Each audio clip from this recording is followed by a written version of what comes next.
자, 오늘 말씀 보시겠습니다. 설교 주제 한번 같이 알파와 오메가 대신 같이 한번 설교 주제 함께 읽어 보실까요? 시작.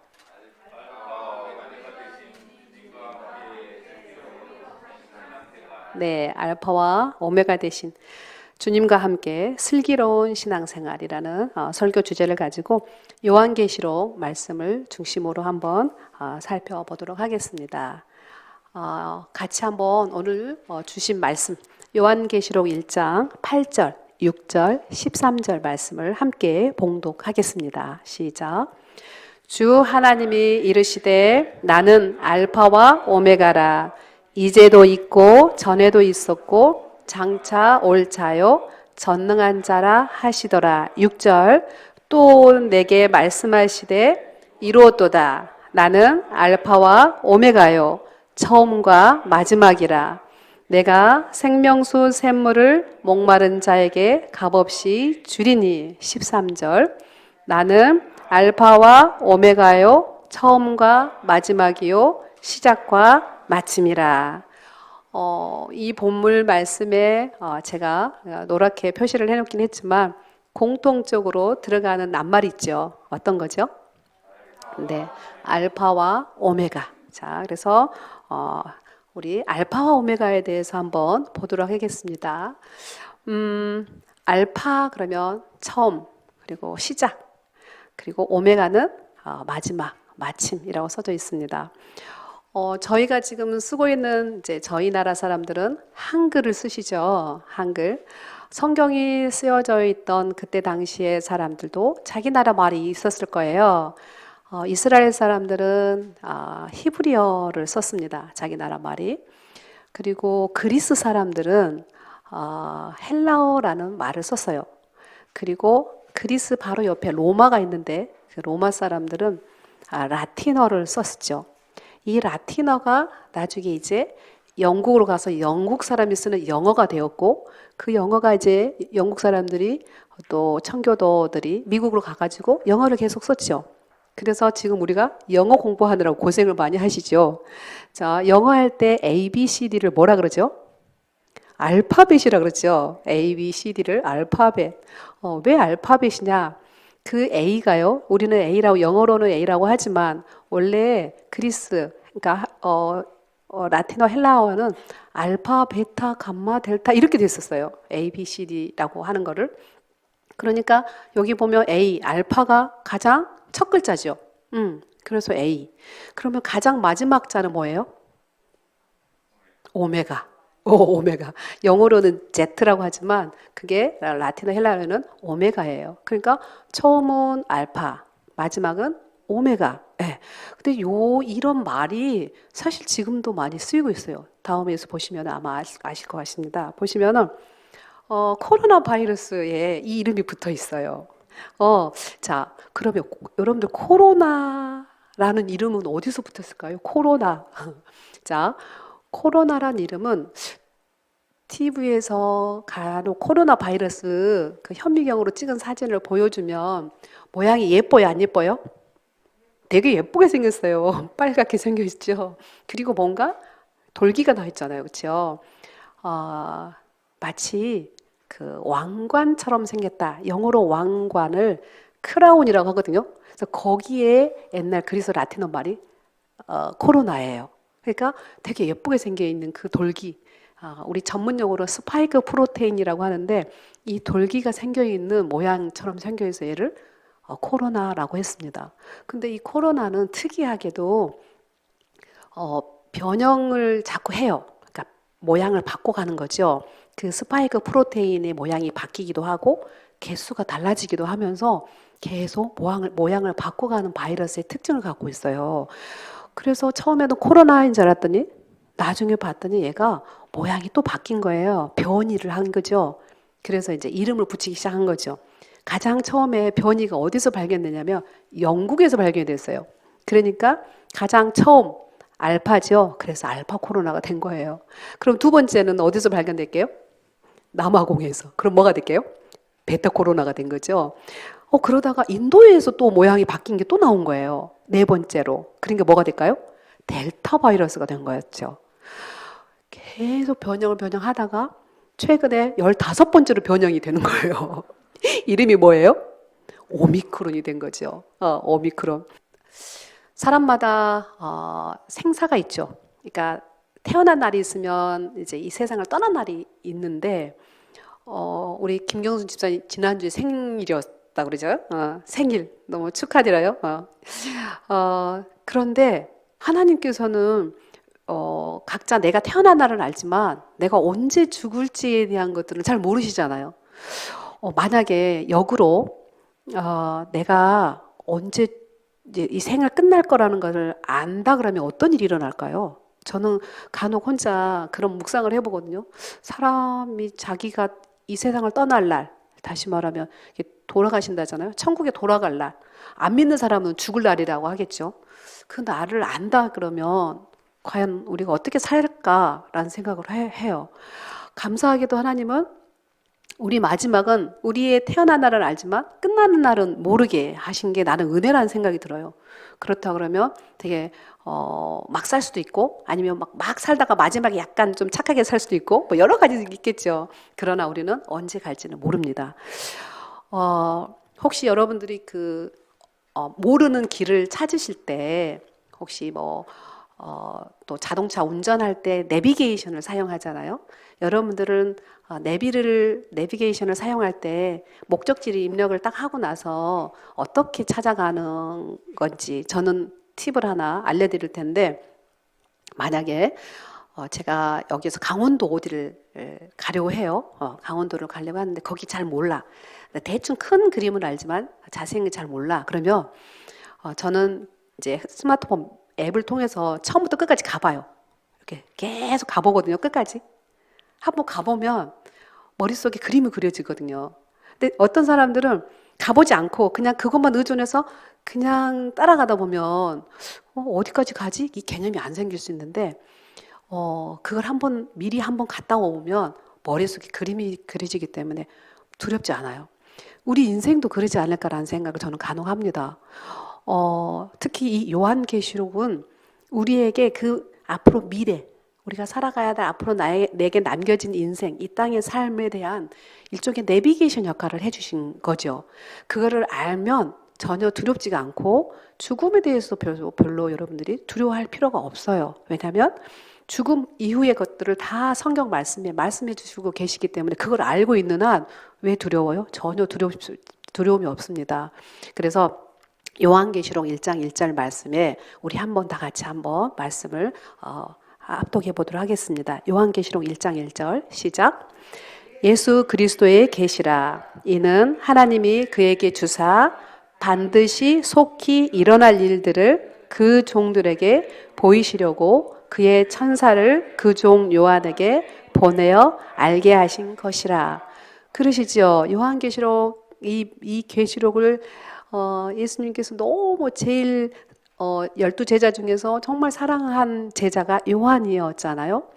그러면 그 1세기 기독교인들 그 박해 속에서도 많은 베드로나 많은 야고보나 다 순교하셨지만 이 요한을 하나님께서 끝까지 남겨두시고 이 반모 섬에서 유배다면서 유배지에서 이걸 기록하게 반드시 그리고 속히 그리고 일어날 일, 그러니까 미래에 대한 것들을 기록하게 하신 데는 분명히 하나님께서 그 뜻을 저희에게 주신 거죠. 결국은 모든 성경이 과거에 일어났던 거지만 요한계시록만큼 아직 일어날 일들이기 때문에 모르기 때문에 그거를 요한에게 기록하라라고 해서 이 요한계시록이 기록된 거죠. 다음에 보시면은 그 다음 슬라이드 한번 보여주시면은 아마 지지난주에 뉴스에 여러분들 보셨을 거예요. 그러니까 일본의 최고령 할머니 다나카 할머니가 119세로 이제 돌아가신 그런 기사가 났더라고요. 이 할머니께서 살아생전에 자기가 120살까지 살고 싶으셨대요. 그런데 119세에 돌아가신 거죠. 그러면 이제 우리 역사상 지금까지 기록에 의하면 가장 오랫동안 사신 분이 프랑스에 있는 할머니였대요. 여기 보니까 잔 루이스 갈망이라는 분인데 122세를 사셨어요. 그리고 돌아가신 분이었거든요. 그래서 그게 이제 다나카 할머니가 돌아가시고 나니까 지금 현재 살아계신 가장 최장수 할머니도 역시 프랑스 할머니네요. 수녀님이시네요, 보니까. 그렇죠? 프랑스 수녀 루실 랑동이라신 분인데 이분이 현재 118세였대요. 어쨌거나 뭐 120이 되든 118세가 되든 간에 어때요? 모든 사람은 어느 시점이 되면 어째요? 끝. 마지막이 있죠. 끝나잖아요. 제가 제 나이를 한번 날수로 따져봤어요. 우리가 한 100년을 산다 그러면 이거를 날수로 계산하니까 1년이 365일이니까 100년이면 며칠 살 거예요? 36,500일을 사는 거잖아요.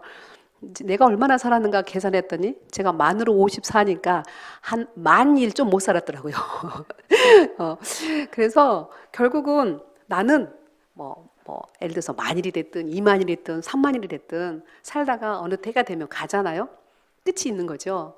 그러나 내 다음에 우리 자녀들이 또 그 다음에 또 대를 이어서 또 살고 있고 또 그 다음에 자녀들이 또 태어나서 또 살고 있으면서 이 모든 사람의 처음과 끝을 누가 주관하시냐면 하나님, 알파와 오메가 되신 하나님께서 주관하신 것을 우리가 알 수 있습니다. 그래서 우리의 삶을 내가 컨트롤하지 말고 여러분들의 이제 남은 삶, 그 사람이 얼마인지는 몰라요. 며칠인지는 모르지만 그 인생을 정말 하나님께 한번 의지해 보세요. 그러면 하나님께서 정말 은혜 가운데 형통하게 이렇게 인도하실 것을 믿고 그런 하나님을 정말 감사하는 그런 예배의 시간이 되었으면 좋겠습니다.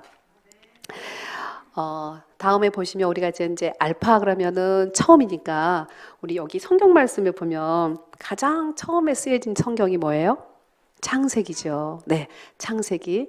자, 그 다음에 오메가는 가장 마지막에 쓰여진 거 뭘까요? 오늘 봤던 요한계시록이죠. 그래서 성경은 전체로 보면은 사실 창세기부터 요한계시록까지 66권. 이거를 장으로 따지면 1189장으로 되어 있는데 이렇게 되어 있지만 처음부터 끝까지 오직 우리 예수님의 이야기예요. 원 스토리거든요. 그래서 요한계시록을 이해를 하려면 어떻게 보면 어때요? 처음부터 끝까지를 전체적으로 알아야지만이 요한계시록을 정확하게 이해할 수 있는 겁니다. 이 창세기부터 시작해서 요한계시록까지 들어있는 시간으로 따지면 한 2000년 정도 되는 시간이죠. 그 안에 들어있는 쓰여진 시간이. 거기에 나와 있는 장소가 한 1500 정도 장소가 나와요. 성경 안에는. 그리고 거기 안에 사람이 한 5,000명이 등장합니다. 그러니까 여기 내용을 전체적으로 다 알고 있어야지 마지막에 이제 요한계시록을 통으로 이해할 수 있는 거죠. 그래서 성경을 주제별로 보면 우리 여러분들 성경책을 지금 이렇게 갖고 계시면 펴보면은 제일 앞에 목차가 있어요. 이 성경에. 그래서 창세기부터 구약의 말라기까지 이 구약 성경이 어떻게 편집이 되었냐면 크게는 역사적인 순서, 역사적인 사건 중심으로 해서 역사로 쭉 나오는 17권이 딱 편집이 먼저 돼 있고 그 다음에 중간에 체험 그리고 그 다음에 예언 이렇게 딱 편집이 돼 있어요. 그래서 창세기부터 시작해서 마지막 에스더서까지 이 17권을 쭉 읽어보면 구약의 역사를 한눈에 이해를 하게 돼요. 역사를. 자, 그리고 예언서는 특별히 여러분들 알고 계신 예언자 누구 있어요?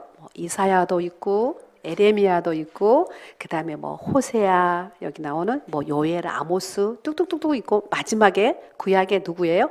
말라기 선지자까지 요 사람들을 통해서 분명히 하나님께서는 하시고 싶은 말씀이 있었던 거죠.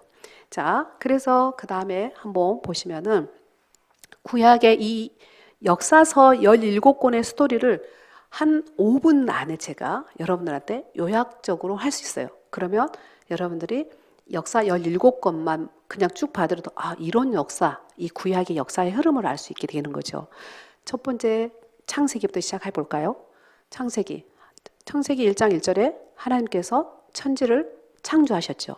그리고 누구를 창조하셨냐면 온 우주 만물을 다 창조하셨지만 특별히 여자와 남자를 창조하셨어요.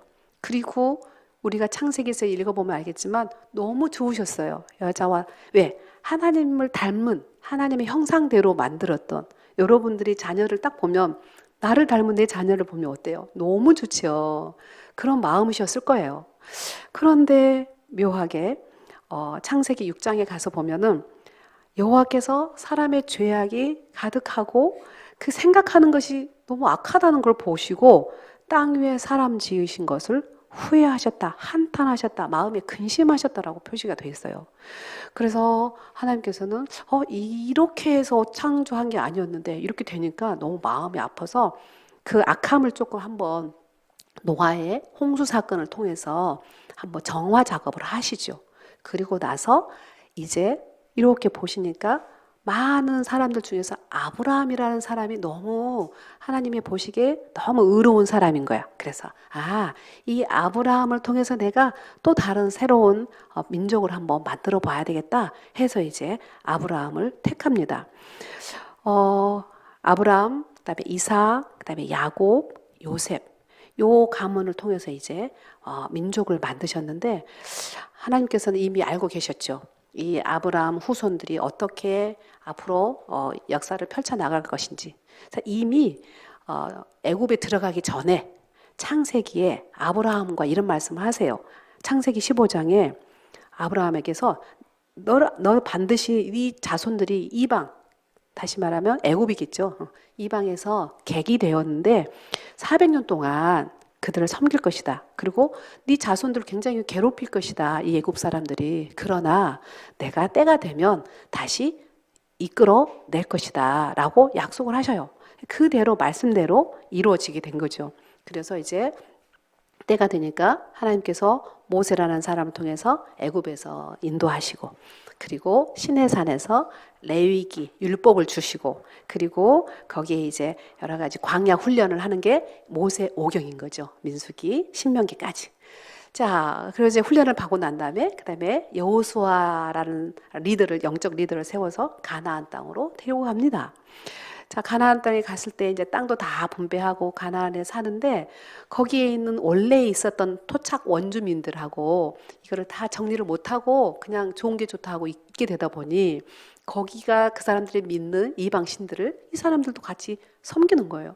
하나님께서 제일 싫어하는 게 우상 숭배인데도 불구하고 이스라엘 자손들은 우상을 같이 겸하여 섬기게 되니 영적인 350년의 사사시대를 가게 되는 거죠. 사사시대에 계속 어려움을 당하니까 이스라엘 백성들은 끊임없이 하나님 앞에 이제 탄원을 하죠. 뭐라고? 보니까 다른 나라들은 다 왕이 있네. 저희 나라도 왕을 주세요. 원래 하나님은 하나님께서 이스라엘에 다스리는 왕을 하나님 되시고 싶었는데 이 사람들은 그렇게 얘기를 하는 거예요. 그래서 그래, 알았어. 그러면 내가 너희들에게 왕을 줘볼게. 그래서 사울, 다윗, 솔로몬 요 세 왕을 줘요. 그래서 이 왕들이 통치를 합니다. 그런데 이 솔로몬 왕 때 이제 이 나라를 지켜야 되니 정략 결혼을 할 수밖에 없게 되니 옆에 있는 페니키아라든지 주변 이방 나라의 여인들하고 막 결혼을 막 해요. 그러다 보니 그 여자들이 데리고 오는 우상들하고 또 이제 혼합이 되는 거죠. 결국은 남과 북이 분열이 되는 역사가 이제 되풀이 되는 거죠. 그래서 북이스라엘은 결국 그러다가 또 결국은 주변의 다른 아수르에서 망하게 되고 조금 더 버텨한 남유다도 결국은 바벨론이라고 하는 그 제국에 의해서 또 이제 포로로 끌려가게 되죠.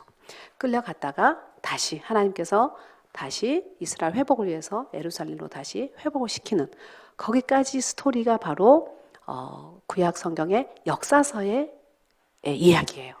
그러면 그 다음에 보면은 이제 역사서 말고 애언서가 있을 거 아니에요. 그러면 아까 말씀드렸던 이사야, 뭐 에레미야, 그러면 뭐 호세야 뚝뚝뚝 있는 그 많은 애언서 17권에 공통된 말씀은 니네가 그렇게 잘못해서 했긴 하지만 나는 항상 너희들을 사랑하기 때문에 다시 회개하고 돌아오라라는 것이 말씀이요 핵심이었었어요. 우리가 구약 성경의 마지막 말라기서 우리 목사님께서도 한번 설교를 하셨지만 저희도 한번 말라기서를 봤잖아요. 그리고 이제 지난주에 또 저희가 아침에 큐티 할 때도 아마 말라기서를 봤을 것입니다. 거기 말라기서를 보면은 하나님께서 그래요. 너희가 약속을 깨버렸다. 그리고 내가 그래서 너희들한테 경고할 것이다. 그러면서 말라기서 1장 11절에 보면 이 말씀이 있습니다. 만군의 여호와가 이르노라 해 뜨는 곳에서부터 해 지는 곳까지의 이방 민족 중에서 내 이름이 크게 될 것이라. 각 처에서 내 이름을 위하여 분향하며 깨끗한 제물을 드리리니 이는 내 이름이 이방 민족 중에서 크게 될 것임이라 라고 예언을 하시죠. 이 예언대로 원래 이스라엘 사람들은 선민사상, 자기만 우리 하나님이라고 자기네 나라의 하나님이라고 생각했지만 아니야. 하나님은 모든 민족의 하나님이세요. 그래서 이스라엘뿐만 아니라 여러 우리 같은 이방 민족, 우리 이 이방 민족들도 전부 다 하나님의 백성으로 삼으시겠다는 약속을 말씀하셨고 그 약속의 성취가 지금 우리가 대한민국 땅에서 하나님을 우리가 섬기게 되는 이 예언의 성취가 되는 거잖아요. 자, 또 하나. 그렇지만 그렇다고 하나님께서 이스라엘 백성들을 미워하겠어요? 왜? 본인이 선택하는 백성인데 절대 미워하지 않아요. 돌아오기를 끊임없이 기다리고 계시죠. 그래서 말라기서의 말씀에 내가 분명히 내가 정한 날, 그러니까 하나님께서 예비하신 그 날에 하나님의 아들을 주셔서 너희들 다시 돌아오게 할 것이라는 약속을 하십니다. 그 구약의 말라기서를 끝으로 400년 동안 침묵기가 있긴 하지만 결국은 하나님의 약속은 예수님의 탄생과 신약의 시작인 마태복음 시작해서 예수님이 탄생하시고 결국은 우리 죄를 위해서 십자가에 돌아가심으로 인해서 온 인류를 구원하시겠다는 그 약속이 성취되는 게 바로 신약이 되는 거죠. 자, 신약 말씀을 보시면은 신약도 똑같아요. 하나는 역사, 하나는 체험, 그리고 또 하나는 애언이죠. 구약하고 신약하고 조금 다른 특징 중에 하나가 뭐냐면 구약은 역사서가 많지만 신약 성경에는 마태, 마가, 누가, 요한, 사도행전 5곳만 역사서에 해당되고요. 대부분의 21권이 여기 보면 로마서부터 시작해가지고 유다서까지 이게 전부 다 체험서가 제일 많아요. 다시 말하면 우리 예수님께서 이미 우리를 구원하셨고 이제 그 구원받은 백성들이 다 흩어져서 옆에 다른 나라에 있는 사람들한테 다 흩어져서 그렇게 살아가는 사람들의 이야기인 거죠. 로마에서 하나님을 믿는 사람들의 이야기가 로마서. 그 다음에 고린도 사람들이 거기서도 예수님을 다 믿는 사람이 있었을 거 아니에요? 그래서 고린도 전후서. 그 다음에 뭐 갈라디아 사람들. 그 다음에 여기 빌립보 사람들. 에베소 사람들. 그야말로 현재를 살아가고 있는 그런 스토리들이 다 신약 성경의 말씀의 핵심을 이루고 있습니다. 애언서라고 하면 신약 성경의 애언서는 딱 한 권. 다시 말하면 요한계시록. 구약 성경의 애언서는 17권이나 됐잖아요.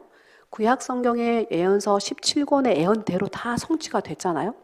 신약 성경에 와서는 이 요한계시록, 이 요한계시록이 앞으로 이제 성취돼야 될 말씀이라고 볼 수 있을 것 같습니다. 그래서 한번 신약 성경의 역사서를 한번 볼까요? 역사서 마태, 마가, 누가, 요한. 신약 성경의 처음인 마태복음에 마태복음 1장 21절, 23절 좀 길긴 하지만 여기 하나님이 너무너무 놀라운 신비한 그 하나님의 계획함이 있습니다. 한번 같이 읽어보도록 하겠습니다. 시작. 아들을 낳으리니 이름을 예수로 하라. 이는 그가 자기 백성을 그들의 죄에서 구원할 자이심이라 하니라. 이 모든 일이 된 것은 주께서 선지자로 하신 말씀을 이루려 하심이니 이르시되 보라 처녀가 잉태하여 아들을 낳을 것이요 그의 이름은 임마누엘이라 하리라 하셨으니 이를 번역한즉 하나님이 우리와 함께 계시다 함이라. 이게 마태복음 가장 첫 1장에 21절, 23절에 나와 있습니다. 이것만 보더라도 이미 구약의 선지자들을 통해서 뭐 이사야도 그렇고 여러 선지자들을 통해서 내가 내 아들을 보내겠다라는 것들이 성취된 거잖아요. 그리고 이미 마리아에게 아직 잉태 전에 성령님 찾아오셔서 나면 이름을 뭐라고 해요? 예수라 해라. 이름도 알려주셨고 왜? 예수님은 그냥 오시는 게 아니고 인간으로 몸을 입고 오시긴 했지만 이 구약에 그동안에 끊임없이 죄악된 반복된 이 죄악에서 인류를 구원할 자다라고 미리 예언을 하신 거죠. 그리고 이 말씀은 구약에 하셨던 말씀이 이루어진 거고요. 그리고 그의 이름을 예수, 다른 말로는 임마누엘이라 해라. 왜? 그 뜻은 하나님이 우리와 함께 계시다. 그러면 이 임마누엘 하나님이 이때만 계셨을까요? 지금 여러분들의 삶 가운데도 임마누엘 하나님이 계시죠. 매일매일 혹시나 여러분들은 모르지만 하나님은 항상 여러분들 삶 가운데 임마누엘 하고 계십니다. 이런 하나님을 우리가 절대 신뢰하는 것은 우리가 이 말씀을 믿는 것입니다. 자, 그리고 아까 말씀드렸던 로마서부터 유다서까지 신약 체험서 21권에는 그 말씀대로 살아간 신앙인들의 이야기가 담겨져 있죠. 신약 성경의 유일한 애언서인 요한계시록, 이 요한계시록은 세상 모든 유대인들만이 아니라 이스라엘 백성만 아니라 세상 모든 사람들을 다 구원하기 위한 하나님의 사랑입니다. 러브레터라고 여러분들 보시면 될 것 같아요. 많은 사람들이 요한계시록 그러면 되게 거기에 막 비유나 막 이런 것들이 나오기 때문에 두렵고 이거를 잘못 해석을 하면 혹시나 사이비 이단 막 이런 것 때문에 조금 머뭇하지요. 요한 1서, 2서, 3서까지 오다가 요한계시록이 저도 여러 번 그랬던 기억이 나요. 말씀을 통독을 하다가 거기 와서는 왠지 주저주저 했던 그런 것이 있는데 제가 이 말씀을 준비하면서 요한계시록을 새로운 눈으로 바라보게 됐습니다. 요한계시록은 우리를 구원하기 위한 그리고 구원받은 백성들을 위한 하나님의 사랑의 이야기가 너무 담겨 있구나. 그런 마음으로 말씀을 한번 여러분들이 보시면 좋을 것 같고 그리고 또 하나 끝까지 참고 인내하는 자들을 위한 수상 안내서다라고 제가 말씀드립니다. 학생들한테 학기 초에 강의를 할 때 뭘 먼저 알려주냐면 얘들아, 니네가 이번 학기에 열심히 강의를 잘 따라오고 열심히 학습을 하면 학기 말 시험까지 다 치르고 나면 제일 잘한 친구들은 성적을 A+ 줄 거야. 그다음에 어떤 사람들은 B가 될 수도 있고 또 결석도 많이 하고 또 성적도 좀 안 좋으면 어쩔 수 없이 F를 줄 거야라고 미리 안내를 해줘요. 그러면 학생들 입장에서 자기가 정말 내가 열심히 해서 장학금을 받고 싶은 친구들, 뭔가 상을 받고 친구들은 진짜 열심히 하거든요. 요한계시록이 그런 것 같아요. 요한계시록에 니네가 정말 힘들지만 끝까지 참고 견디면 내가 하늘에 놀라운 상을 줄 거야 라는 것들이 다 쓰여져 있잖아요. 마지막 때에 어떻게 우리를 하나님께서 상을 줄 건가. 그걸 알고 있으면 아는 사람이 그렇게 살아야 되지 않겠어요? 그 상을 받기 위해서. 그래서 하나님께서는 분명히 요한계시록 22장 여기 말씀 보면은 나와 있습니다. 제가 한번 읽어볼게요. 보라, 내가 속히 오리니 내가 줄 뭐가 있어요? 상이. 내가 줄 상이 네게 있어. 각 사람에게 그가 뭐한 대로요? 행한 대로. 네. 여러분들이 행한 대로 주님께서 갚아주신대요. 행한 대로. 나는 알파와 오메가요. 처음과 마지막이요. 시작과 마침이란 말씀을 다시 한번 하시잖아요. 그래서 하나님께서는 이 요한계시록을 통해서 지금 아마 상을 주시려고 기다리고 계실 거예요. 우리에게. 여러분들 이런 코로나다고 해서 처음엔 좀 두려워하지만 지금 어때요? 지금 이제 별로 두렵지 않죠? 왜? 견딜 수 있게 됐잖아요. 그리고 또 한 번 겪어보니까 어때요? 그냥 조금 쉬면 괜찮아지잖아요. 그죠? 그렇게 막 처음처럼 두려우지 않잖아요. 저희들은 요 정도, 이런 코로나, 이런 거만 가지고도 되게 막 불안하고 힘들었지만, 실제로 초대 그 1세기 기독교인들은 정말 심한 그 박해, 아마 이제 장 목사님하고 같이 요한계시록을 이제 1장부터 쭉 하다 보면 너무너무 힘들고 힘들었던 그런 박해의 스토리들이 아마 중간중간 나올 수 있어요. 그리고 우리가 지난주에도 이미 그런 말씀을 들었잖아요. 거기에 비하면 우리도 너무 어떻게 보면 좀 초대 우리 신앙의 선배들한테 미안할 정도로 우리 너무 편하죠. 여러분들 신앙 생활 한다고 누가 가서 잡혀가가지고 사자밥이 되는 것도 아니고 어디 끌려가서 감옥에 들어간 것도 아니고 누가 뭐라고 하지도 않잖아요. 그분들의 그 흘린 보혈, 그 순교의 그런 것들이 역사적으로 흘러와서 지금 우리가 이렇게 정말 그러니까 평안 가운데 예배를 드릴 수 있는 거인 것 같아요. 그래서 하나님께서 우리가 행한 대로 갚아주신다 이 말씀을 보시고 이제 말씀을 이제 맺으려고 하는데요.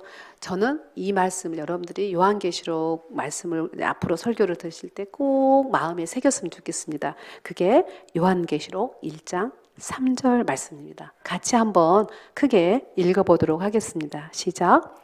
이 예언의 말씀을 읽는 자와 듣는 자와 그 가운데 기록한 것을 지키는 자는 복이 있나니 때가 가까움이라. 그죠?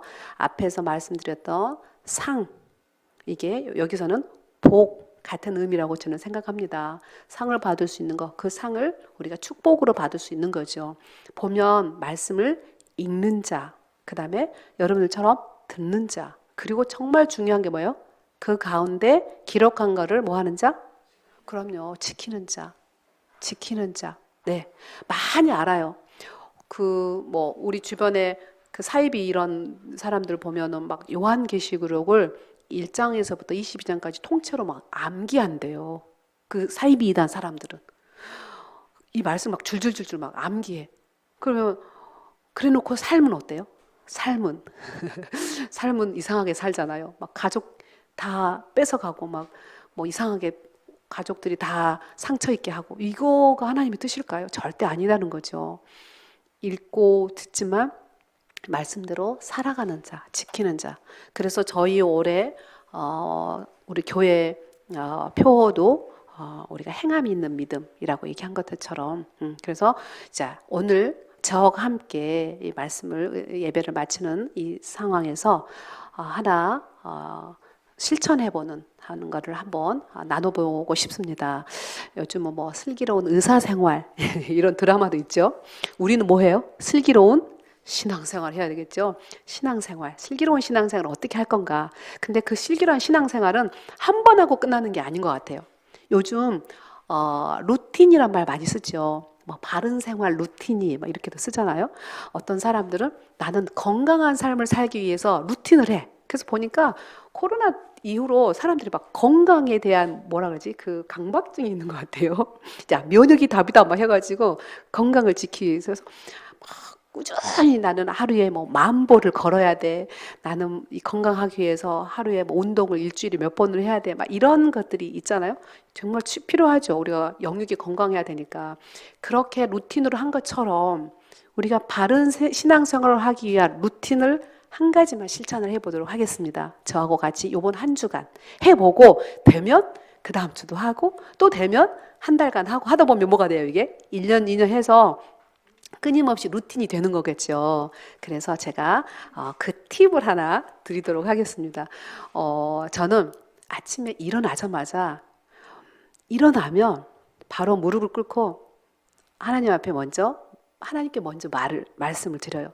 주님 감사합니다. 오늘 하루도 저를 잠에서 깨워주고 오늘 하루를 살 수 있게 해주셔서 감사하다. 그리고 또 첫 시간 의식이 돌아와서 눈이 딱 띄어지면 하나님 감사합니다. 오늘 하루도 주님의 은혜 가운데 살게 해주십시오라고 몇 마디 안 해요. 한 10초 정도? 그 말씀 먼저 드리고 그 다음에 이제 양치질도 하고 이제 움직이기도 하고 하거든요. 자, 시작을 주님과 함께. 자, 그리고 열심히 하루 종일 살죠. 살다가 이제 잠을 잘 거 아니에요? 그러면 잠자는 시간을 저는 항상 딱 정해놓고 잠이 오잖아요. 그러면 잠들기 전에 바로 또 무릎을 꿇어요. 주님, 오늘 하루 열심히 최선을 다해 살았습니다. 뭐 좀 아쉬운 것도 있기도 하고 아쉬우면 저 오늘 좀 아쉬운 부분이 있으면 말씀도 드리기도 하고 또 오늘 속상한 일이 있으면 말씀드리기도 하지만 짧게 하죠. 이것도 1분 넘지 않아요. 주님 오늘 하루 저 지켜주셔서 열심히 살았습니다. 감사합니다. 저 잘게요. 그리고 마지막 인사를 하고 자거든요. 그래서 저의 첫 시간을 알파 시간을 마지막 끝에 오메가 시간을 전부 다 온전히 하나님과 함께하는 이 루틴이 몸에 배니까 너무 마음이 평간이 돼요. 그래서 우리 성도님들도 이번 한 주간 한번 그런 생활을 한번 루틴으로 할 수 있도록 실천하면서 요한계시록 이제 다음 주에 계속 우리 목사님을 통해서 말씀을 이제 들을 텐데 기대하는 마음으로 한 주간 여러분들 화이팅하고 승리하시기 바라겠습니다. 감사합니다. 아멘. 우리 함께 기도하겠습니다.